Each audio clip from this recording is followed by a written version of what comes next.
అందరికీ నమస్కారం. నెల్లూరు ప్రైమ్ టీవీకి స్వాగతం పలుకుతున్నది మీ ఈతకోట సుబ్బారావు. ఈరోజు ఆదివారం, అంటే సెప్టెంబర్ 15వ తేదీ 2024 నెల్లూరు టౌన్ హాల్లో ప్రముఖ రచయిత సిహెచ్వి బృందావనరావు గారు విరచించిన శ్రీమత్ సుందరకాండము తెలుగు పద్యకృతి ఆవిష్కరణ ఉత్సవం జరిగింది. పద్యకళా పరిషత్ అధ్యక్షులు శ్రీ మెట్టు రామచంద్ర ప్రసాద్ గారు సభకు అధ్యక్షత వహించగా, ప్రముఖ విద్వాంసులు, విశ్రాంత ప్రిన్సిపల్ డాక్టర్ సూరం శ్రీనివాసులు గారు ఆవిష్కరించి ప్రధాన ఉపన్యాసం అందజేశారు. ప్రముఖ సాహితీవేత్తలు డాక్టర్ చీమకుర్తి వెంకటేశ్వరరావు గారు, ప్రముఖ కవి అగస్త్యరాజు సుబ్బారావు గారు, డాక్టర్ ఎస్ఎస్ఆర్కే ప్రసాదరావు గారు, శతావధాని కొండపి మురళీకృష్ణ గారు, కవి కథకులు ఈతకోట సుబ్బారావు గారు పాల్గొన్నారు. దాదాపు 1500 పద్యాలతో శ్రీమత్ సుందరకాండమును విరచించారని, దాని విశిష్టతను, ఔన్నత్యాన్ని అతిథులు వివరిస్తూ రచయితను అభినందించారు. ప్రధాన వక్త డాక్టర్ సూరం శ్రీనివాసులు గారు ఉపన్యాసం ఆద్యంతము సభికులను రంజింపజేసింది. అనంతరం రచయిత బృందావనరావుని, ప్రముఖ రచయిత కాట్రగడ్డ దయానంద్, కవి కందిమళ్ళ శివప్రసాద్ గారు, ఇతర కవులు, రచయితలు, సాహితీవేత్తలు ఘనంగా ఆయనని సత్కరించారు. ఈ సందర్భంగా ప్రముఖ ఉపన్యాసకులు డాక్టర్ సూరం శ్రీనివాసులు గారి ఉపన్యాసం మనం అందువల్ల అంత స్థాయి, అంత పరిణామం కలిగి గ్రంథమే ఈ శ్రీమత్ సుందరకాండం కూడా. వారు పోస్టల్ డిపార్ట్మెంట్లో సీనియర్ సూపరింటెండెంట్ ఆఫ్ పోస్ట్ ఆఫీసర్స్గా చేసి విశ్రాంతి తీసుకున్నారు. ఆ సందర్భంగా వచ్చిన మాట చెప్పాలనిపించింది నాకు. ఇది వారికి ఏం సంబంధం లేదు, మనందరి మధ్యకి. 1991లో నేను తాడికొండ నుంచి తిమ్మసముద్రానికి పోస్ట్ ఆఫీసులో ఉండేటువంటి ఎస్బీఐ కోర్టు ట్రాన్స్ఫర్ చేయమని అప్లికేషన్ పెట్టాను. కొంచెం ఆలస్యం అవుతుంటే ఎస్ఎస్పి గారికి, అంటే ఆనాడు అక్కడ ఉన్నటువంటి ఎస్ఎస్పి గారికి ఉత్తరం కూడా రాశాను. త్వరలోనే మీ పని పూర్తి చేస్తామని వారి దగ్గర నుంచి సమాధానం కూడా వచ్చింది. ఇప్పటికి 34 సంవత్సరాలు గడిచిపోయింది. ఆ అకౌంట్ ఇంకా ట్రాన్స్ఫర్ కాలేదు. దీనికోసం కాదు, అంటే ఆ డిపార్ట్మెంట్లో ఒక్కొక్కసారి తెలియకుండా జరిగేటువంటి పొరపాట్లు ఎంత ఇబ్బంది పెడతాయో, తెలియకుండా జరిగేటువంటి మంచి కూడా అంత ఆనందాన్ని కలిగిస్తుంది ఇలాంటి సుందరకాండ లాంటి పుస్తకాల ద్వారా. కాబట్టి ఆ డిపార్ట్మెంట్లో ఉన్నటువంటి వ్యతిరేకతలను కూడా అనుకూలంగా మర్చుకొని, అటువంటి పొరపాట్లు కాకుండా అటువంటి శుభాలను తయారు చేసి అందించినటువంటిది ఈ సుందరకాండ పద్యాంశం. మనకు కొన్ని విచిత్రాలు కనిపిస్తుంటాయి సమాజంలో. పోతన ప్రధానంగా కృష్ణుడి కథ రాస్తూ పలికేది భాగవతమట, పలికించేడు వాడు రామభద్రుండట అంటాడు. కృష్ణుడి కథ రాస్తూ రామభద్రుడు పలికిస్తున్నాడు అంటాడు ఆయన. నేను బృందావనరావు గారు అయి ఉండి రామాయణాన్ని అనుసరించి రాస్తాను అంటారు. ఇది మనకు అర్థం కాదు. ఆ దైవ లీలలు లేదా ప్రకృతి లీలలు లేదా మానవ స్వభావంలో ఉండేటువంటి ఆ మెరుపులు ఎలా ఉంటాయో మనకు అర్థం కాకుండా ఉంటుందన్నమాట. ఇలా విచిత్ర సన్నివేశాల ద్వారా వాటిని భావించుకొని ఆనందించాలి. తెలుగులో చాలా రామాయణాలు ఉన్నాయి. నెల్లూరులో ఇందాక వారు 32 రామాయణాలు అన్నారు. ఇంకా ఉన్నాయి. ఈ మన పాటూరి చంద్రశేఖరరావు, సూర్య చంద్రశేఖరరావు గారి మామగారు పాటూరి శ్రీహరి గారు కూడా శ్రీహరి రామాయణం పేరుతో రామాయణాన్ని రాస్తున్నారు. వైవి కృష్ణయ్య గారు కూడా రాస్తున్నారు. ఇలా ఇంకా మన లెక్కలేని రానటువంటి చాలా ఉంటాయి అన్నమాట. ఈ రీతిగా మన దగ్గరే, మన నెల్లూరులోనే 50 ఉంటాయి అనుకుందా. మొత్తం ఆంధ్రదేశంలో ఎన్ని ఉంటాయి. కానీ ఎందుకన్నా తెలుగులో భారతానికి ఉన్నటువంటి గుర్తింపు రామాయణానికి లేకుండా పోయింది. అది ఆ రచయితల లోపం కాదు, రచయితల యొక్క అసామర్థ్యము కాదు, కవితా సామర్థ్యాన్ని మించి భక్తి భావం అక్కడ పనిచేయటమే. రామాయణం అనగానే మనకు భక్తి ముందు వస్తుంది, తర్వాత కవిత్వ విషయం. ఇంత రామాయణ కల్పవృక్షం లాంటిది రాసి జ్ఞానపీఠం ద్వారా మొట్టమొదటి ఆంధ్రప్రదేశానికి బహుమతి సంపాదించినటువంటి విశ్వనాథ్ సత్యనారాయణ గారు కూడా మరలెనిమిదేళ్ల రామాయణం అన్నతో అంటూ ప్రారంభించి పద్యం చివరకు 4వ పాదం చివరకు వచ్చేటికి నా భక్త రచనలు నావిగానం చేసిన సంసారమే చేయుచున్నది, తినుచున్న అన్నమే తినుచున్నది, కాబట్టి రాసిన రామాయణమే రాస్తాను, రాయకూడదు ఏముంది, రసమంతా ఉండకపోతుంది అనవలసిన వాడు నా భక్తి రచనలు నావిగానం చేశాడు. నీ భక్తి రచనలు నీవైతే మా మీదకి వద్దరు ఆ పుస్తకము. కాబట్టి అక్కడ నీ భక్తి రచనలు నీవు కాదు, ఏదో మానసిక 3 పాదాల్లో ఉన్నటువంటి స్థైర్యము, ధైర్యము, వాదన, పటిమ 4వ పాదాలకు వచ్చేటికి సన్నగిల్లిపోయింది. నేనేదో రాసుకుంటాను మీకు ఎందుకు అన్నటువంటి స్థితికి వచ్చారు. రామాయణం రాసే వాళ్ళలో దాదాపు అందరిలోనూ అలాంటి మనస్తత్వమే, మరీ ప్రాచీనులు కాదు, అత్యాధునిక విషయంలో. అది సాహిత్యానికి చాలా నష్టాన్ని కలిగించింది. భక్తికి ఏమైనా పుష్టిని కలిగించి ఉండొచ్చు కానీ సాహిత్యానికి నష్టాన్ని కలిగించింది. కవిత్వం దగ్గర కవిత్వం వేరే, భక్తి వేరే. భక్తి ఉంటే భజనలు చేసుకోవచ్చు, భజన కీర్తనలు రాసుకోవచ్చు, పూజలు చేసుకోవచ్చు, వ్రతాలు చేసుకోవచ్చు, ఎవరు ఒక్కరు అభ్యంతరం పెట్టరు, అందరూ వస్తారు కూడా పురుషానం చేస్తారు. కానీ కవిత్వం రాస్తున్నాను, కావ్యం రాస్తున్నాను అన్నప్పుడు మాత్రం దాంట్లో కావ్య దృష్టి ఉండాలి, కవిత్వ దృష్టి ఉండాలి. వాల్మీకి రాసింది ఆది కావ్యమే కానీ అది స్తోత్రం కాదు, రామాయణం. మరి వాల్మీకి ఏతదిచ్చామి అహం శ్లోకం మహర్షేత్వం సమర్థోసి పరం కౌతూహలం అంటూ ఇలాంటి నరుడు ఎవడు అని అడిగాడు వాల్మీకి. అంతేగాని ఇలాంటి దేవుడు ఎవడు అని అడగలేదు నారదుడు. దేవుడుగా తీర్చిదిద్దబడవలసినటువంటి నరుడెవడు అని కూడా అడగలేదు. ఇలాంటి నరుడెవడు, ఇలాంటి మంచి లక్షణాలు ఉండేటువంటి నరుడెవడు అని అడిగాడు. నారదుడు ఇంకొన్ని లక్షణాలు కలిపి రాముడి యొక్క తత్వాన్ని చెప్పారు. దాన్ని ఆ రామాయణ రూపంగా మనకు అందింది. ఆ తర్వాత బహుశా భాసుడి కాలానికి కూడా రాముడిని ఇలా దైవంగా ఆరాధించేటువంటి వాతావరణం లేదని అనుకుంటారు. క్రీస్తు పూర్వం 3-4 శతాబ్దాలప్పటికి కూడా. ఆ తర్వాత నుంచి ఏమైందంటే మనకు రామ మందిరాలు, రామ భక్తి, రామ భజనలు, రామ స్తోత్రాలు ఎక్కువైపోయాయి. ఇదేది తప్పు కాదు, అన్నీ అవసరమే. కావ్యంగా రాసేటప్పుడు మాత్రం అవి కావాలన్నా కవిత్వం కావాలన్నా అనేదే ప్రశ్న. అందువల్ల ఏమైందంటే రామాయణాలకు సాహిత్యగతంగా చాలా నష్టమే ఏర్పడింది పుష్టి కంటే. మనకు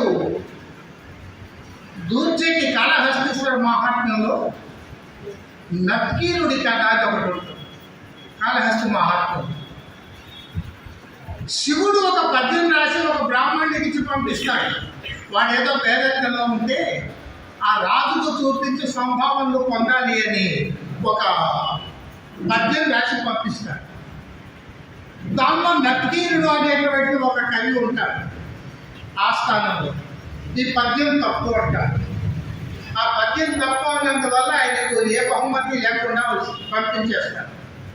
వెళ్ళి శివుడితో మొరబెట్టుకుంటాడు, నేను చేతనైతే రాయాలో లేకపోతే మానాలి, నన్ను అవమానపరచడానికే పంపించావు, దిగ్మాల పద్యం రాసిచ్చి అని చెప్పి తిడతాడు. అప్పుడు శివుడు వచ్చేస్తాడు నేరుగా సభాస్థానం వచ్చి, ఈ రాజన్యుని మీద నేను కవిత సాహిత్య స్ఫురన్ మాధురి చావు ప్రౌఢిమ చెప్పి పంపినను మాత్సర్యంబు వాటించి నక్కీరుండు ఊరక తప్పుబట్టినట ఏది లక్షణంబో అలంకారంబో పదబంధమో రసమో చక్కని చెప్పుడి తప్పినన్ అని అడుగుతాను. నేను అద్భుతమైనటువంటి పద్యం రాసి పంపితే మీరు ఏదో తప్పనాటి నక్కీరుడు లక్షణం చెడిందా, అలంకారం చెడిందా, పదబంధం చెడిందా, రసం చెడిందా ఏదో చెప్పండి అని. అప్పుడు నక్కీరుడు ఓ తప్పు పడతాడు. ఆ పార్వతి యొక్క కేశ పాశాలు సహజ సుగంధంతో ఉన్నాయని వర్ణించావు కదా, కేశాలకు సహజమైనటువంటి పరిమళం ఉంటుందా? దాంతో శివుడు సింధుర రాజగమనార్థం బంధంబు సహజ గంధంబు పార్వతి యొక్క కేశాలు అట్లాగే ఉంటాయి, సహజ వాసనలతో అంటారు. అగజకు నైనంతకు ఇలా మగువలకు తగదు. పార్వతికి ఉన్నంత మాత్రంలో కవిత్వం రాస్తుంది భూలోకంలో ఉండే వాళ్ళ గురించి, ఇక్కడ అలా ఉండదు అంటారు. అప్పటికి శివుడు కోపించి కుష్ఠరోగి రూపంలో చెప్పిస్తాడు నక్కీయుడు. అక్కడ చెప్పింది ఏంటంటే, నే కవిత సాహిత్య స్ఫురన్ మాధురి చావు ప్రౌఢిమ చెప్పి పంపినడు అని శివుడు చెప్పింది. ఆ చావు ప్రౌఢిమతో నేను పద్యం రాసి పంపిస్తే తప్పు పట్టారట. ఆ తర్వాత మన సాహిత్య గ్రంథాలు సాహిత్య విమర్శలు చేసేవాళ్ళు ఎవరు ఆ చావు ప్రౌఢిమ అనేటువంటి పదబంధాన్ని ఎందుకో పట్టించుకోలేదు. రకరకాలుగా కవులు చెప్పేటువంటి పదబంధాలు, రసాభిచిత బంధం అని, సూక్య వైచిత్ర అని ఎన్నెన్నో చెప్పారు, కానీ ఈ చారు ప్రౌఢిమను పట్టించుకోలేదు. ఆ చారు ప్రౌఢిమకు ఉదాహరణగా నిలిచేటువంటి గ్రంథము ఈ సుందరకాండ పద్యావసరణ. ఎందుకంటే యథాతథంగా సుందరకాండతో అదే పరిణామంతో రాసినటువంటి దీనిలో సరే ఇంతకుముందు వక్తలు చెప్పారు, శైలి బాగుంది, భావాలు బాగున్నాయి, ఇట్లాంటివన్నీ. వీళ్ళు ఉండేటువంటి ఆ ప్రౌఢిమ అనేటువంటిది ఈ పుస్తకాన్ని కొంత అలంకారం తీసుకొని వచ్చింది. ఏమిటంటే,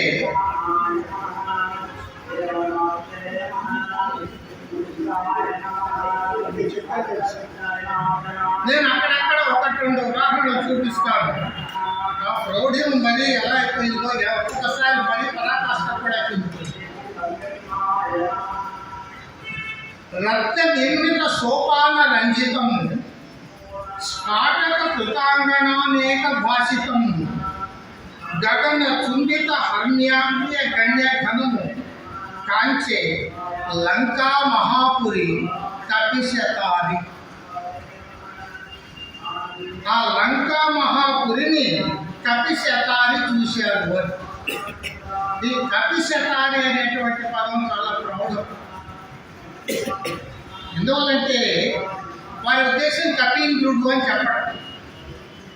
కపీంద్రుడు అంటే కపి శ్రేష్ఠుడు అవుతుంది. ఇంద్ర శబ్దం ఉత్తరపదంగా ఉంటే సమాసంలో శ్రేష్ఠత అనేటువంటి అర్థాన్ని ఇస్తుంది అని. అందులో కపీంద్రుడు అనాలి, కపి శతారి అన్నారు. శతారము అంటే వజ్రాయుధం. శతారము కలిగిన వాడు శతారి ఇంద్రుడు. అందువల్ల కపి శతారి అంటే ఇంద్ర పర్యాయ పదంగా శతారి పదాన్ని తీసుకొని వచ్చాడు. నిజానికి చాలా సాహసం. ఎందుకంటే ఇంద్ర పదం ఉత్తరపరంగా ఉంటే శ్రేష్టతాము అనేటువంటి అర్థాన్ని ఇస్తుంది, కానీ ఇంద్ర పర్యాయ పదాలన్నీ ఆ అర్థాన్ని ఇస్తాయా? ఇస్తాయన్నట్టుగా ఎక్కడ చెప్పలేదు అలంకార శాస్త్రాల్లో కానీ వ్యాకరణంలో కానీ. కానీ వారు ఇంద్ర పర్యాయంగా ఉండేటువంటి శతాన్ని తీసుకొని వచ్చి ఇక్కడ కపి శతారి కపీంద్రుడు అనే అర్థంలో వాడారు. ఇది చాలా పెద్ద ప్రౌఢిమ కిందే లెక్క పెట్టుకోవాల్సినటువంటి సందర్భం. ఇంకొకటి ఉత్తుంగ శృంగియవు ఉర్వీధరము పోలే. ఉత్తుంగ శృంగియవు ఉర్వీధరము పోలే. ఉత్తుంగ శృంగి ఇక్కడ బహురికి చెప్పాలన్నా తొంగని చెప్పాలన్నా అనేది చర్చవు.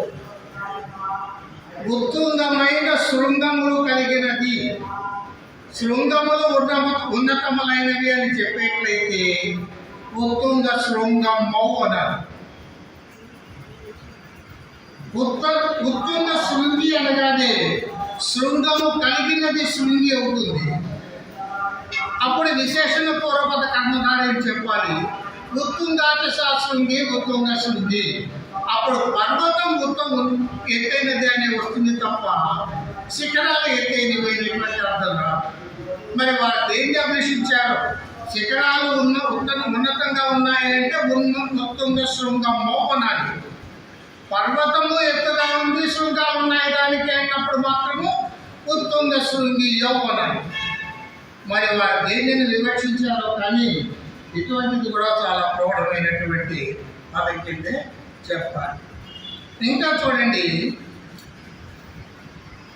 ఇందాక సుబ్బారావు గారు చెప్పారు ఆస్ఫోటయా వాస చుచుంబపుత్యం అనంత చిత్రేణ జగౌ జగామ స్తంభానరోహన్ నిపపాత భూమౌ సందర్శయన్ స్వాం ప్రకృతి కపీనాం అని ఆ మండోదరిని చూసి సీతగా భావించినటువంటి ఆంజనేయుడు ఒకసారి చేసిన చేష్టలు స్వాం కపి ప్రకృతిని సందర్శయన్ తన యొక్క కపి ప్రవృత్తిని ప్రదర్శిస్తూ ఆస్ఫోటయామాస కూర్చొని చుచుంబ గణంద చిక్రీడ జగౌ జగామ స్తంభ నరోహ భూమో నిపాత 8 క్రియాపదాలను వాడాడు వాల్మీకి.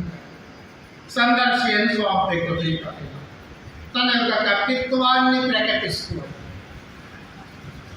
దానికి వీరు వాడినటువంటిది చూచిటి సీత నంచు మధ్య సొంత వివేచన లేక పొంగుచు ఏచన సంబరమున నిజేచ్ఛగా ఇట్టిటు దూకే 1 వాళ్ళను చూచుచు ముద్దులాడే 2 అట స్తంభము నెక్కి 3 పిరుంద దూకే 4 ఈ శోచిత రీతి వర్తనము లోపల వ్యాప్తులు వేస్తే అక్కడ 8 క్రియలు ఇక్కడ 4 క్రియలు చేసేసారు. అంటే సగం కవి చేస్తూ సగం మామూలుగా చేస్తూ అనుకున్నారేమో. ఇందాక పోలూరి వాడు అసలు ఆ కవి చేస్తలే ఎత్తేసారని సుబ్బారావు గారు చెప్పినట్టు వీరు అటు వ్యర్థం లేక ఇటు అనుసరిక లేక కొంచెం ప్రౌఢంగా 8 క్రియలు 4 క్రియలు చేసి తప్పించుకున్నారేమో అనిపిస్తుంది ప్రౌఢంగా. అక్కడ ఆ 8 క్రియలు ఉండడం ద్వారా ఆ సంబరము అటు ఇటు పోతూ నాకు బాగా స్పష్టంగా తెలుస్తుంది. అతి మొత్తం కాని వాడికి కూడా చేస్తుందని తెలియజేస్తుంది. ఇక్కడ ఏంటంటే అటు భక్తి భావము ఇది కవితాతత్వము రెండింటి మధ్య ఉండేటువంటి ఊగిసలాట కనిపిస్తుంది. నేను ఇందాక చెప్పాను, కవిత్వాన్ని కవిత్వంగా రాసుంటే చాలా గొప్ప రామాయణాలు తెలుగులోకి వచ్చి ఉండేవి. ఇది అలా రాబోతోందని నేను ముగించిపోతున్నాను. మీరేంటంటే ఆ రెండింటి మధ్యలో ఉండేటువంటి తాత్వికతతో అటు 8 క్రియల నుంచి 4 తగ్గించి సగం చూసి అసలు వదిలిపెట్టకుండా సగం వేసి ఆ పద్యాన్ని పూర్తి చేశారు. ఇవన్నీ కూడా ఆయా వ్యక్తుల్లో ఉండేటువంటి ప్రౌఢిమకు ఉదాహరణ. చారుత్వాన్ని గురించి వాళ్ళందరూ చెప్పారు. ఇంకొక చోట ఏమవుతుందంటే మీ రచన అపార్థాభాసంగా కనిపిస్తుంది. మనకు అపార్థానికి అవకాశం ఇస్తుంది, వాస్తవానికి అక్కడ అపార్థం ఉండదు. ఆ సీత భుజముల గురించి వర్ణిస్తూ సీత దగ్గర ఆ సీతను చూసినటువంటి ఆంజనేయుడు అనుకునేట్టుగా ఆ సీత ఎలాంటిది అంటే రాముడి భుజముల మీద వాళ్ళు ఉండవలసింది అనే దానికై ఉత్తమై శ్రేష్టమై సొంత పీనమగచు చందనాలను లేపన చారు వగుచు రాము తలగడగా నుండు రమణి ఎడమ భుజము కంపించే. అక్కడ శుభశకునాల గురించి చెప్తున్నాడు. సీతకు శుభశకునాలు కొన్ని కలిగాయి. కుడి భుజం అదనే కుడి కన్ను అదనే అని చెప్పి శ్రీకృష్ణార్జునుల పాట కూడా ఉంటుంది. ఇక్కడ కుడి భుజం అదిరింది ఎవరికి?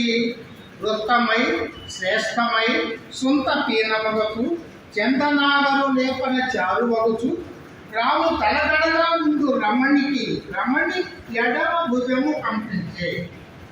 అక్కడ మూలంలో చందన ఆర్హం అని ఉంటుంది. చందనానికి తగినటువంటి భుజము అని. ఎందుకంటే అక్కడ సుందరకాండలో భుజం మీద చందనమే లేదు కదా. వాడు చందనానికి తగినటువంటి భుజము అని మాత్రమే ఉంటుంది మూలంలో. ఇక్కడ మీరు ఏం చేశారు? చందనాగరు లేపన చారువగుచు. చందన అగరు లేపనంతో అందంగా ఉంది. సుందరకాండలో ఎక్కడి నుంచి వచ్చిందంటే ఆవిడకి ఆ చందనం అగరు పూసుకోవడానికి ఆ సోదరుడు ఆ చెట్టు కింద కూర్చునే సీతకు చందనం ఎక్కడిది, అగరు రూపాలు ఎక్కడ. కాబట్టి స్పష్టంగా ఇది తప్పే. కానీ మీరు ప్రౌఢం ఏం చేస్తుందంటే దాన్ని దిక్కుమంటుంది. చందనాగరు లేకుండా చాలు పగుచు రాము తలగడగా నుండు. తలగడగా ఉన్నప్పుడు విషయం అయ్యా. ఇప్పుడు అది అశోకవనంలో కాదు, దాన్ని విశేషం చేసేస్తాడు. చందనాగరు లేకుండా చాలు పగుచు అనే దాన్ని విశేషం చేసేస్తాడు. ఇది శక్తివంతమైనటువంటి అగుచున్న అనేటువంటిది కాదు. అగుచు ఉన్నటువంటి రాముడి యొక్క తలగడాది దానికి విశేషం చేశాడు.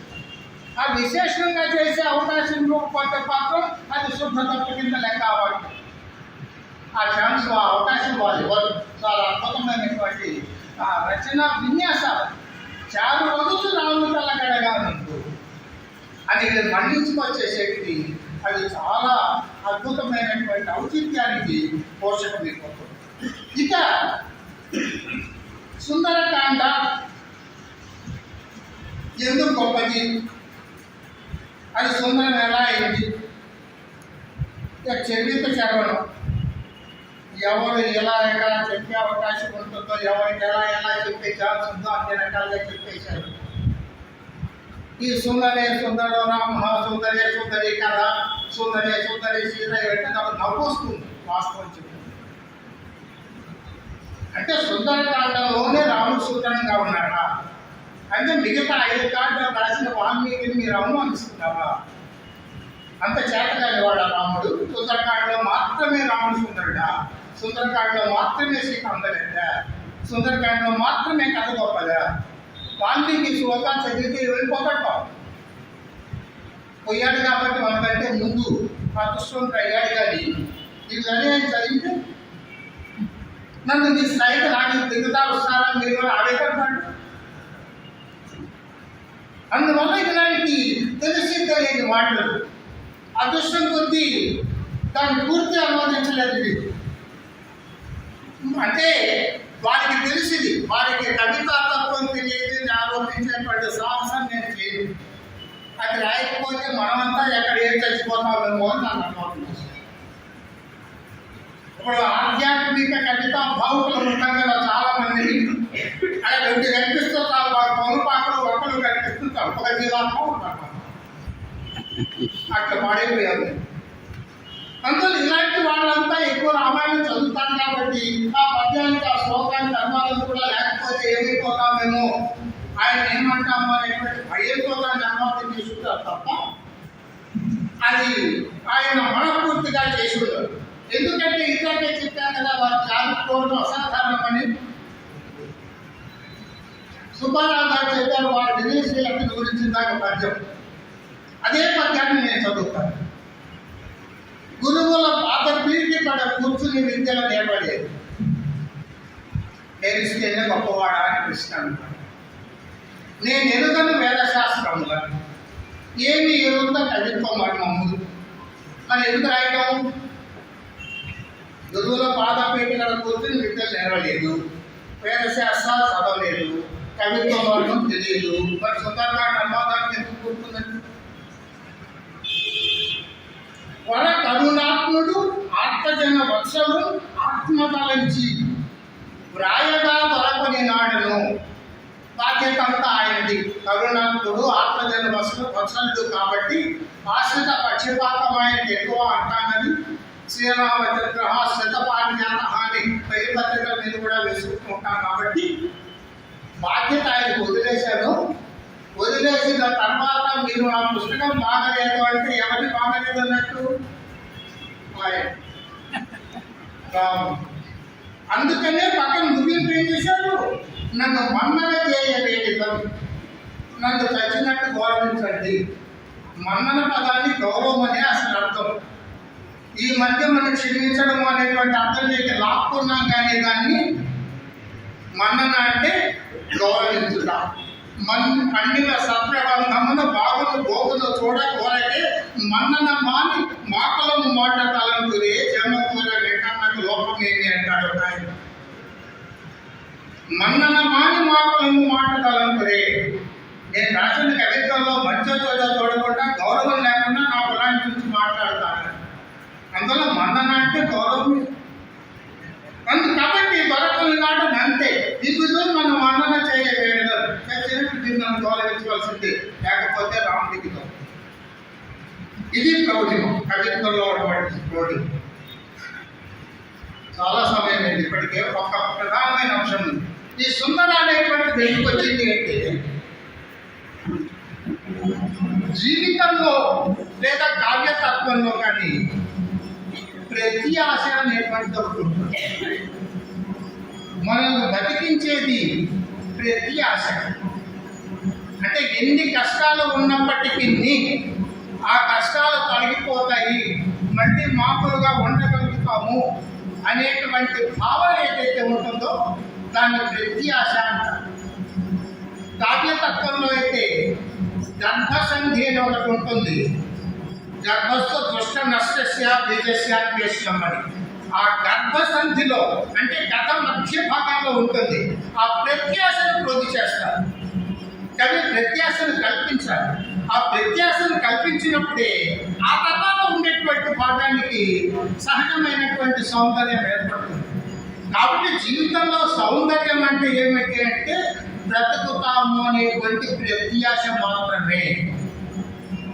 రామకథలో ఏర్పడినట్టు ఆ ప్రత్యాశ ఏర్పడింది సుందరకాండలో మాత్రమే.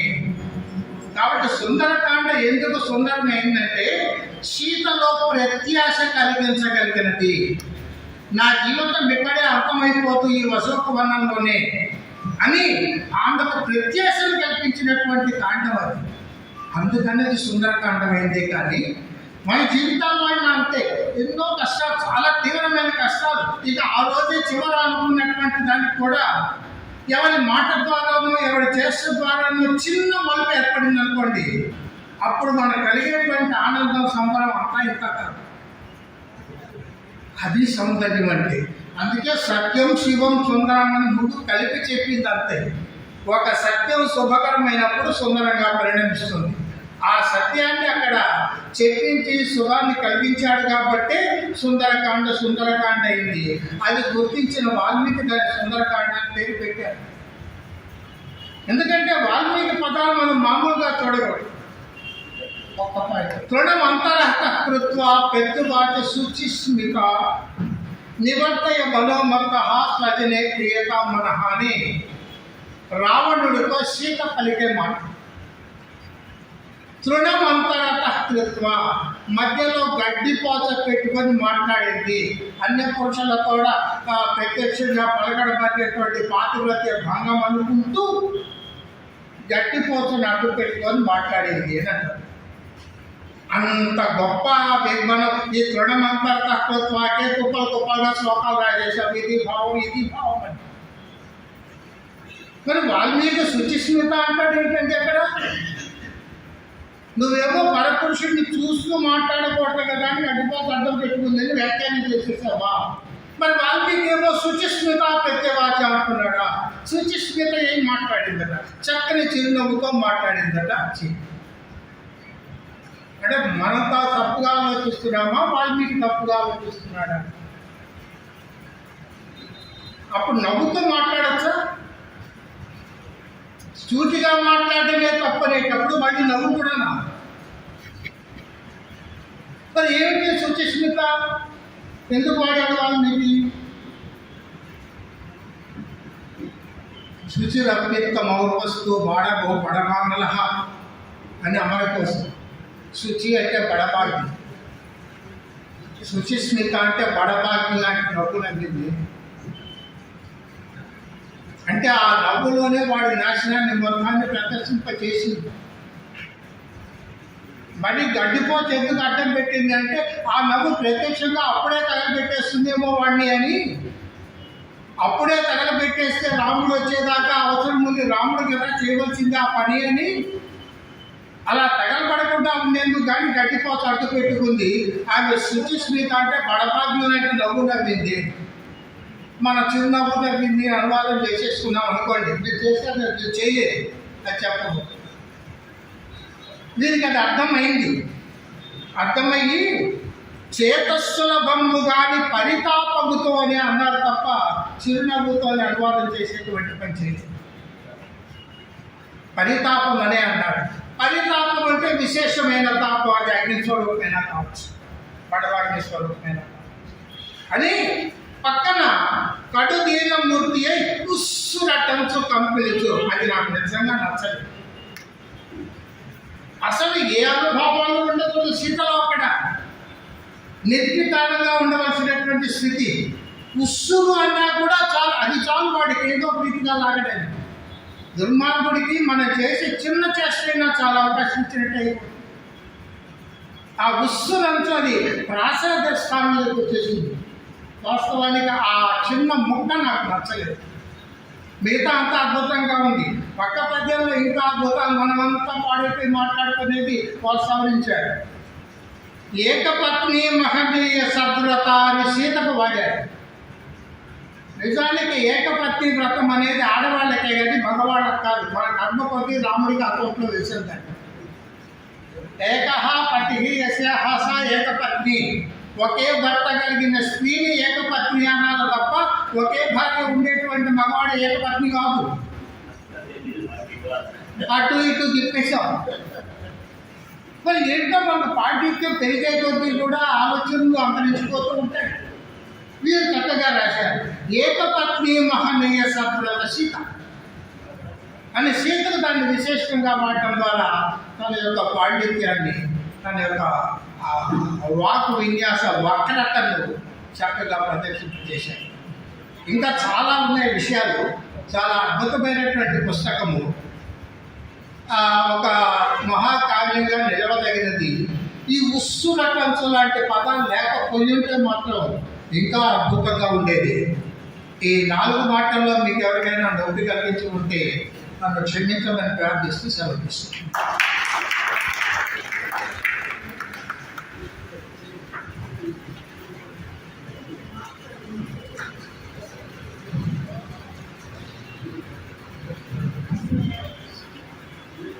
డాక్టర్ సూరం శ్రీనివాసులు గారు ఈ సుందరకాండ పై విషయాలు కాకుండా లోతుకు పోయి అందులో